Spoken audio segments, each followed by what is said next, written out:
Doctor Yasmin Rashid, मियां महमूद रशीद और एजाज चौधरी उमर फराचीमा को 10-10 साल कैद की सजा दी गई है। सर कल फैसला आ गया, सजाएं मिल चुकी हैं, शाह महमूद कुरैशी साहब को बरी कर दिया गया। इस फैसले को आप किस तरह दें? ये फैसले मुतवक्को थे। डॉक्टर यास्मीन राशिद साहबा को 10 साल की सजा मिली है, उसके अलावा बाकी पीटीआई लीडर्स हैं, महमूद रशीद साहब को मिली है, क्या वो मौजूद नहीं थे 9 मई के हवाले से? दोस्तों कोई किसी का इंतजार ना करे, आपको जगह बताई गई है। ये मुराद सही था। मैं देख रहा हूँ वहाँ जाने क्या जुर्म है कोई? मौत को उकसाना क्या लॉ के अंदर इसकी कोई? अगर शायद वो कहे कि जनाब उनके उकसाने की वजह से ऐसा किया मैंने। पाकिस्तान तहरीक इंसाफ के लीडर्स की जानिब से जो वकील वहाँ जा रहे थे, जीरा कर रहे थे, क्या वो कमजोर थे? ट्रायल में बहुत सुख है, मैं ये बता दूं। जजिस का फैसला क्या आपको लगता है बाइस्ड है? आज नहीं कल नहीं, ये फैसले सस्टेन नहीं करेंगे। शाह महमूद कुरैशी साहब का बरी होना क्या ये एस्टेब्लिशमेंट की कोई चाल है? एडवोकेट सुप्रीम कोर्ट जनाब अजहर सदीक साहब, सर बहुत शुक्रिया, आपने अपना कीमती वक्त दिया। वाल शाम, बहुत शुक्रिया जी। सर कल फैसला आ गया, सजाएं मिल चुकी हैं, शाह महमूद कुरैशी साहब को बरी कर दिया गया। इस फैसले को आप किस तरह दें? देखिए, बुनियादी तौर पर तो मैं फौजदारी जुरिस्प्रूडेंस को जानता हूँ, ये फैसले मुतवक्को थे, पहले मैं बता दूंगा। आपको पता था? यानी हमें अंदाजा था कि ये फैसले मुतवक्को हैं, जिस तरह से हो रहा है सारे प्रोसीजर से। और उसकी एक मेन वजह थी कि मिलिट्री कोर्ट वालों के हिस्सों में जब फैसले आ चुके हैं और अपील का राइट दे दिया गया है, तो वो नज़र यही आ रहा था कि अब 9 मई के ये वाले केसेस इस तरह लेके जाएंगे और दहशत गर्दी की कोर्टों में, ये भी पता था हमें। अब बुनियादी तौर पर मैं तो इसकी अलहदा जो एडजुडिकेशन हुई है ना, यानी सारों के पीछे मवाद एक ही है, प्रिंसिपल कंस्पिरेसी की बात है। कई लोग ऐसे हैं जैसे शाह महमूद कुरैशी यहाँ मौजूद नहीं, इवन मोहम्मद अहमद खान बच्चर और अहमद चट्ठा जो मियांवाली वाला फैसला है वो भी मौजूद नहीं थे। अब ये सारे जब मौजूद नहीं हैं तो उसके बावजूद फैसले वो दे देना मेरी हैरान कुन बात है। फिर 2 तरह के सेट फैसले में, जहाँ शाह महमूद कुरैशी साहब की बात मान ली गई और वहाँ अहमद चट्ठे और मोहम्मद खान बच्चर की बात मानी नहीं गई। फिर उसके अलावा और बातें मैं आपके सामने रखूं। देखें, ये ट्रायल में 4 वर्जन अभी तक आए। पहले बताया गया जनाब वादा माफ गवाह हैं, फिर बताया गया जनाब को मेज़ के नीचे छुप के कंस्पिरेसी सुन रहा था और वो खामोश तमाशाई बना बैठा रहा। जब FIR हुई उस कंस्पिरेसी का, उसके अंदर जिक्र ही कोई नहीं है, वो कंस्पिरेसी बाद में आ गई। फिर बीबी साहबा के हवाले से आया, फिर एक और वर्जन आया। 4 वर्जन तो ऑलरेडी आ चुके थे रिकॉर्ड को मुख्तलिफ केसेस में, चूँकि चल रहे सिर्फ लाहौर नहीं रहे थे, मुख्तलिफ जगहों पे चल रहे थे। तो मैं चूँकि पेश होता रहा हूँ इमरान खान साहब की तरफ से 9 मई के केसेस में बाकायदा जिस दिन रिमांड होना था, जब वो वीडियो लिंक पे लेके आए तो मैंने एतराज़ उठाया था कि वीडियो लिंक पे आप कर नहीं सकते हैं। फिर वो मामला आपके सामने है, उन्होंने कह दिया, नोटिफिकेशन रात को 9 बजे निकला, हाई कोर्ट में चैलेंज हुआ, हाई कोर्ट ने वो रिमांड सेट असाइड कर दिया था।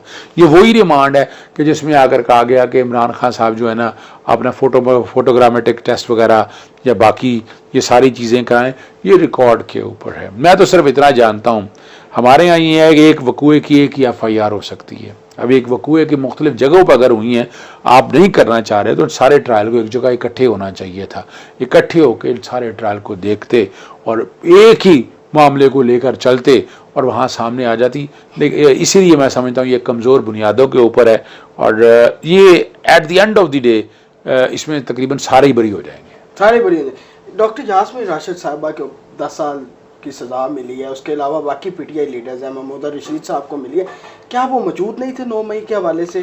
फुटेजेस मौजूद हैं अदालत। वो आप कहेंगे मेरे पास फुटेज भी है, मैंने दिखानी भी है। अच्छा मुझे पहले मैं दिखाना चाहता हूँ, मैं ये पहली दफ़ा होने वाला है कि मैं ये अजहर साहब को दिखाऊंगा।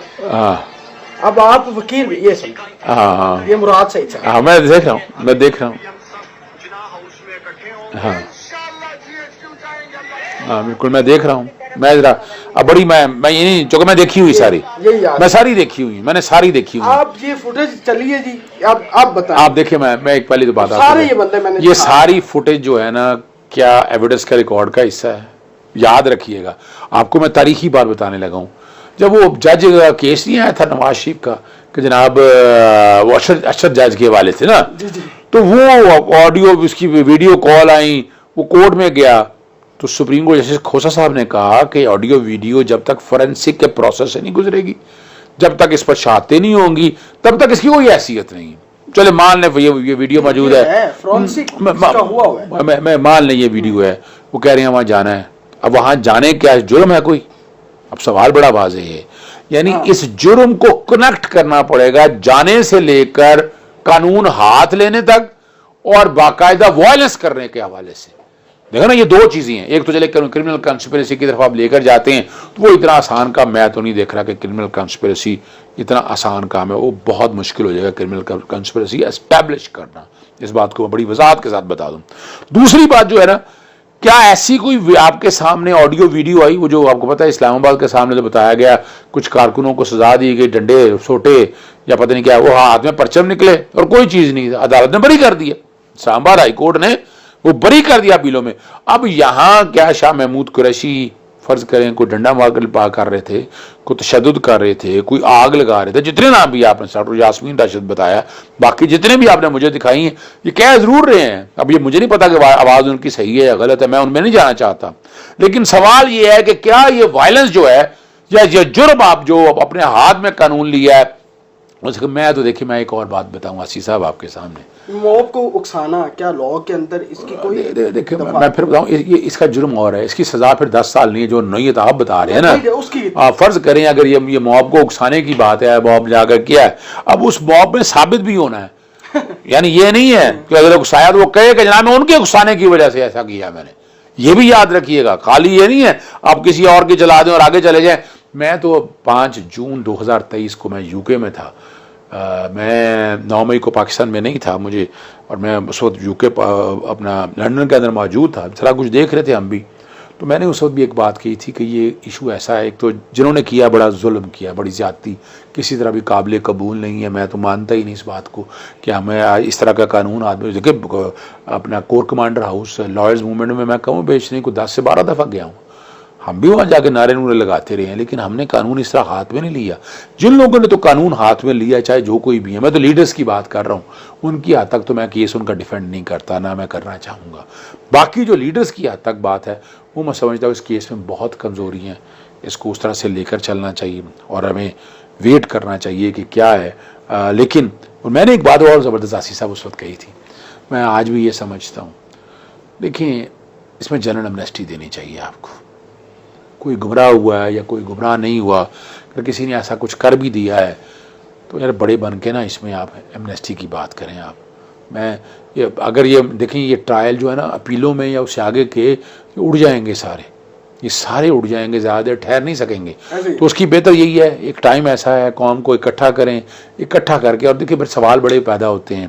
جیسے وہ کنسپریسی والے سوال میں آتے تھے, تو سوال پوچھتے ہیں جب کنسپریسی کا پولیس والوں کو پتہ تھا تو ان لوگوں کو وہاں تک پہنچنے کیوں دیا, اس کو کنٹرول کیوں نہیں کیا, پولیس نظر نہیں آئی, لا انفورسمنٹ ایجنسی وہاں تک نہیں آئی, زمان پاک سے نکلے لبرٹی تک گئے, لبرٹی سے کور کمانڈر ہاؤس تک گئے. پھر یہ سارے سوال ہیں. پھر جو سوال عمران خان کرتے ہیں کہ اس کا جوڈیشل کمیشن بنائیں, اس کی تحقیق کریں گے, تو وہ میرے پاس کوئی چیز ایسی موجود نہیں. تو اگر ہم ان چیزوں پہ جائیں نا, اب right to fair trial, due process of law, اور جو ہماری کرمنل جورسپروڈنس کو میں جتنا سمجھتا ہوں بہت ویک فیصلے ہیں, یہ فیصلے سسٹین کر نہیں پائیں گے